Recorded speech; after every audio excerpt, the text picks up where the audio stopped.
उत्तर प्रदेश के बहराइच में महाराजा सुहेलदेव का भव्य स्मारक बन रहा है। प्रधानमंत्री नरेंद्र मोदी ने मंगलवार 16 फरवरी 2021 को राजा सुहेलदेव की जयंती के मौके पर उनके भव्य स्मारक का बहराइच में वर्चुअल शिलान्यास किया था। वहां एक संग्रहालय भी बनेगा, जिसमें महाराजा सुहेलदेव से जुड़ी ऐतिहासिक जानकारियां दर्ज होंगी। यूपी की योगी सरकार के इस फैसले से उत्तर प्रदेश की राजनीति में हलचल बढ़ गई है। इस बीच उनकी जाति और उनके इतिहास को लेकर विवाद खड़ा किया जाने लगा है। आओ जानते हैं सुहेलदेव जी के संबंध में खास 10 बातें। नंबर 1, सुहेलदेव जी 11वीं सदी में श्रावस्ती के राजा थे। उनका बहराइच और श्रावस्ती जिले में राज्य था। मीराते मसूदी के अनुसार श्रावस्ती के राजा मोरध्वज के वे बड़े बेटे थे, जबकि अवध गैजेटियर के मुताबिक बहराइच के महाराजा प्रसेनजित के घर माघ माह की बसंत पंचमी के दिन 990 ईस्वी को सुहेलदेव ने जन्म लिया था। महाराजा सुहेलदेव का शासन काल 1027 ईस्वी से 1077 तक रहा था। उन्होंने अपने साम्राज्य का विस्तार पूर्व में गोरखपुर और पश्चिम में सीतापुर तक किया था। नंबर 2, उन्होंने 1034 में महमूद गजनवी के भांजे गाजी सैयद सालार मसूद और उसकी संपूर्ण टोली को युद्ध में धूल चटा दी थी। मसूद ने बहराइच पर रात में हमला किया था। अबुल फजल ने आयने अकबरी में लिखा कि मसूद गाजी महमूद गजनवी का भांजा था। एक शोधानुसार बहराइच की लड़ाई में सुहेलदेव ने 21 पासी राजाओं का गठबंधन बनाकर सैयद सालार मसूद गाजी को युद्ध में शिकस्त दी। इन राजाओं में बहराइच, श्रावस्ती के साथ ही लखीमपुर, सीतापुर, लखनऊ और बाराबंकी के राजा भी शामिल थे। नंबर 3, 14वीं सदी में लिखी अमीर खुसरो की किताब एजाज-ए खुसरवी में इस युद्ध का जिक्र मिलता है। इसी युद्ध के कारण ही वर्तमान में राजा सुहेलदेव की बहादुरी की चर्चा हो रही है।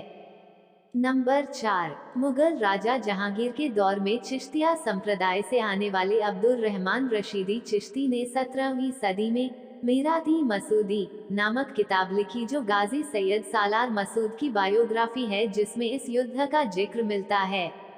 इस किताब से पता चलता है कि गाजी का जन्म 1014 ईस्वी में अजमेर में हुआ था। नंबर 5, सुहेलदेव से हारने के बाद घायल गाजी सैयद सालार मसूद की मौत हो गई और उसे बहराइच में ही दफना दिया गया। अब तो उसकी कब्र एक मजार और फिर दरगाह में बदल गई है। 1250 में दिल्ली के सुल्तान नसीरुद्दीन ने बनवाई थी दरगाह। इसके बाद लोग यहाँ माथा टेकने लगे और धीरे धीरे यहाँ मेला लगने लगा। बाराबंकी की चर्चित दरगाह देवा शरीफ से गाजी मियाँ की बारात आने के साथ इस मेले का आगाज होता है। जिस दिन यह बारात बहराइच में दरगाह पर आती है, ठीक उसी दिन महाराजा सुहेलदेव विजय उत्सव मनाते हैं। पहले इस जगह पर हिंदू संत और ऋषि बलाक का एक आश्रम था। विवाद का एक कारण ये भी है। नंबर 6, इतिहासकार कहते हैं कि महमूद गजनवी के समकालीन उतबी और अलबरूनी ने इस युद्ध और मसूद की भयानक हार का जिक्र नहीं किया है। हालांकि कुछ इतिहासकारों का मानना है कि इसका जिक्र इसलिए नहीं किया क्योंकि यह उनके लिए शर्म की बात होती। नंबर 7, हाल ही में सुहेलदेव जी की जाति को लेकर भी विवाद चल रहा है। सुहेलदेव राजभर समाज से हैं, पासी समाज से हैं या राजपूत समाज से, यह अभी स्पष्ट नहीं है। भाजपा उन्हें राजभर समुदाय का मानती है, जिसका राजपूत समुदाय विरोध करता है। नंबर 8, अंग्रेज गजटियर अनुसार सुहेलदेव राजपूत राजा थे, जिन्होंने 21 राजाओं का संघ बनाकर मुस्लिम बादशाहों के खिलाफ लड़ाई लड़ी थी। 1950 में कभी स्कूल टीचर रहे गुरु सहाय दीक्षित द्विदीन की एक कविता श्री सुहेल भवानी में सुहेलदेव को जैन राजा बताया गया है।